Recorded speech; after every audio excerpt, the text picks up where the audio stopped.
Il est 22 heures, bonsoir et bienvenue dans cette nouvelle édition. Voici les titres qui vous seront développés. Le président de la République a salué la mémoire de feu la reine Elisabeth II décédée hier soir. Et dans l'actualité internationale, l'ONU indique que l'indice de développement humain a reculé en 2020 et 2021. Bonsoir à tous. Le président de la République, Ismaël Omar Guelleh, a rendu un vibrant hommage à la mémoire de feu Elisabeth II, la reine du Royaume-Uni, décédée hier en début de soirée. C'est dans l'effroi et la consternation que j'ai appris la triste nouvelle, a écrit le président Guelleh dans un télégramme de condoléances adressé au nouveau roi du Royaume-Uni, Sa Majesté Charles III. Elle restera longtemps gravée dans la mémoire de ses compatriotes pour s'être toujours acquittée de ses fonctions avec charisme et élégance, a noté le chef de l'État.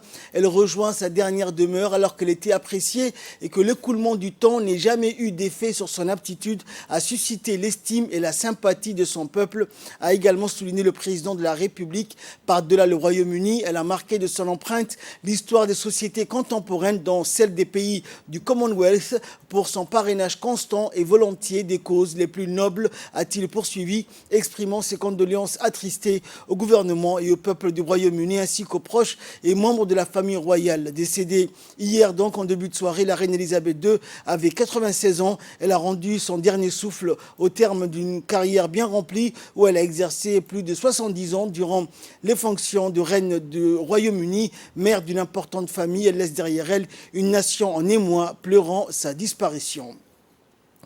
Et revenons à présent sur le long règne de la souveraine Elisabeth II.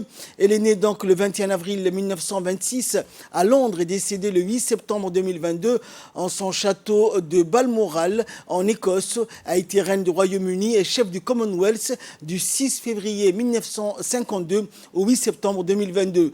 Elle est la fille aînée de George VI, donc roi du Royaume-Uni de 1936 à 52, et d'Elizabeth Bowes-Lyon, précédemment duc et duchesse de York. À sa naissance, Elisabeth II est troisième dans l'ordre de succession après Édouard, futur Édouard VIII et son père. En 1936, le roi George V meurt et Édouard VIII lui succède. Cependant, celui-ci renonce au trône avant la fin de l'année 36 pour épouser Wallis Simpson. C'est ainsi que le duc de York, père d'Elisabeth, accède au trône sous le nom de George VI. Il sera couronné en 1937 sous les yeux de ses deux filles, Elisabeth, devenue héritière du trône, et Margaret Rose. En 1947, Elisabeth se marie au lieutenant de la Royal Navy, Philippe de Mountbatten, prince de Grèce et de Danemark, puis duc d'Édimbourg, qu'elle avait rencontré en 1939. Le prince Philippe meurt le 9 avril 2021 au château de Windsor. Et la reine d'Elisabeth II est le deuxième le plus long de l'histoire européenne. Elle a régné 70 ans et 7 mois. La reine Elisabeth II meurt le 8 septembre 2022 au château de Balmoral, entourée de ses proches. Son fils Charles devient roi sous le nom de Charles III. William, duc de Cornouailles et de Cambridge, devient prince héritier du Royaume-Uni. Dans le reste de l'actualité, en marge du Forum international sur la coopération qui a eu lieu en Égypte, à New Cairo, sous le patronage du président égyptien Abdel Fattah al-Sisi, le ministre de l'économie et des finances, Ilyas Moussa Daoualé, a eu des entretiens avec plusieurs autres personnalités et le ministre a insisté sur l'accompagnement du PNUD pour la préparation de la COP27 qui aura lieu à Sharm el-Cheikh en Égypte. La directrice a réaffirmé que le PNUD soutiendrait donc Djibouti en fournissant l'expertise nécessaire et reste engagé dans l'accompagnement déjà effectif à la République de Djibouti. Le Forum égyptien pour la coopération internationale et le financement de développement Égypte ICF a souligné que le coût élevé du financement est l'un des principaux défis auxquels est confrontée la transition verte en Afrique. La sous-préfecture du 2e arrondissement, en collaboration avec la commune de Boulaos, a organisé une importante réunion de concertation avec les habitants du Saline Ouest dans les locaux du 2e arrondissement. L'objectif de cette réunion consistait donc évoqué donc certaines problématiques comme la lutte contre la consommation des produits stupéfiants, l'hygiène, la sécurité et l'assainissement de Saline-Ouest. Plusieurs points donc ont été levés durant cette réunion et le sous-préfet du second arrondissement a promis de réagir très rapidement à toutes ces doléances.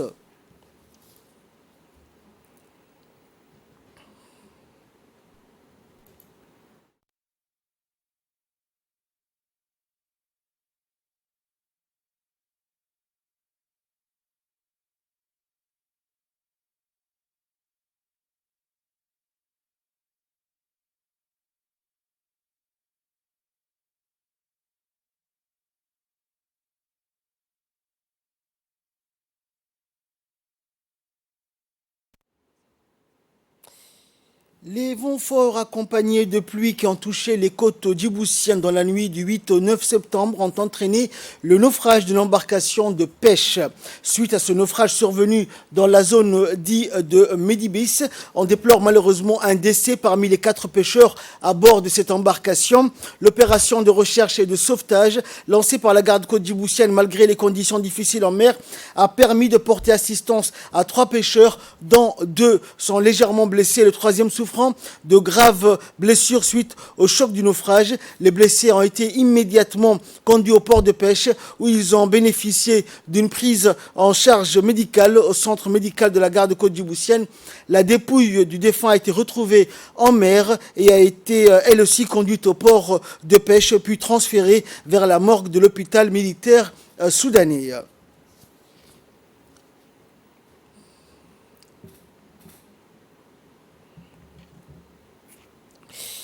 Direction le sud du pays où le siège du conseil régional d'Ali Sablier a abrité hier une réunion sur la gestion des ordures ménagères qui jonchent partout dans la ville et reste la problématique non solutionnée de façon pérenne. Cette réunion qui a été présidée par le président du conseil régional, Chalmaki Hassan, a regroupé un expert en gestion des détritus populaires, les membres du comité de coordination régionale composé des chefs de service déconcentrés de l'État et des agents de la préfecture et plusieurs autres responsables. Le président du conseil régional a expliqué aux participants l'objet du rassemblement et la mission de l'expert. Et ce dernier a pour mission d'élaborer une stratégie efficace qui permet la gestion cruciale des déchets issus de la consommation des ménages du chef-lieu de la région. Et à cet effet, dans son programme, il est prévu à ce qu'il prend part à des réunions de concertation diverses sur la mise en œuvre d'une solution satisfaisante aux défauts en question avec des membres issus des différentes catégories de la société civile et des réunions de réflexion similaires sur le solutionnement des déchets produits par la population se poursuivront prochainement.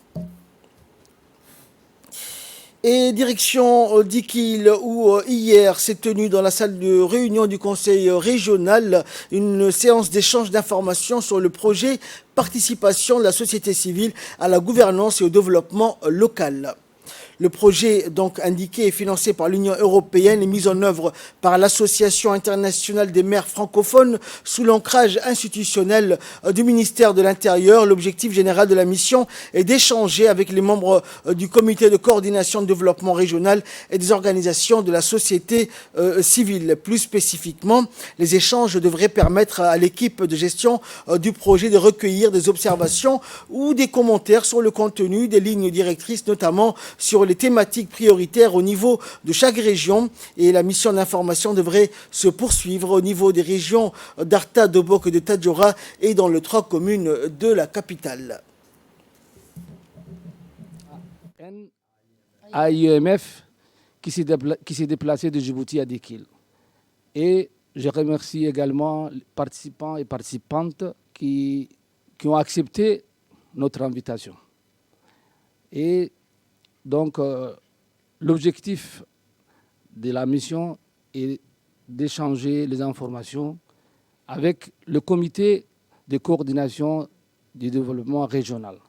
Et comme vous le voyez sur la fiche là, voilà la mission, c'est la mission de présentation que vous voyez là-bas, des lignes directrices de l'appel, la proposition en direction des organisations de la société civile.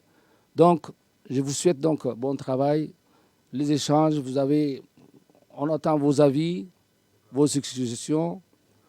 Je déclare ouvert l'atelier Maintenant, pourquoi nous sommes là?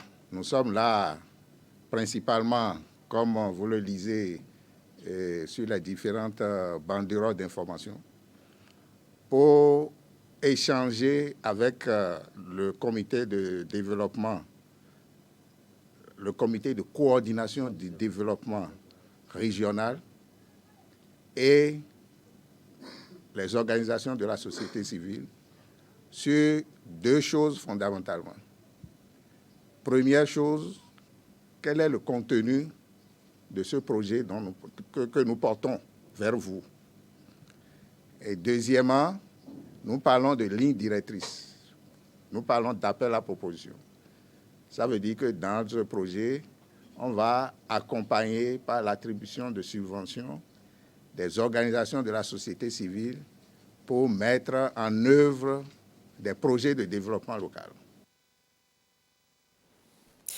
En sport, à présent, l'équipe Assas Djibouti Télécom s'entraîne donc en vue du match qui aura lieu demain samedi face à AS Kigali, une équipe rwandaise au stade Gouled. Lors de la séance d'entraînement, les joueurs ont effectué des exercices visant à consolider leur état d'esprit, leur capacité de coordination en attaque, leur soutien mutuel en défense et leur flexibilité.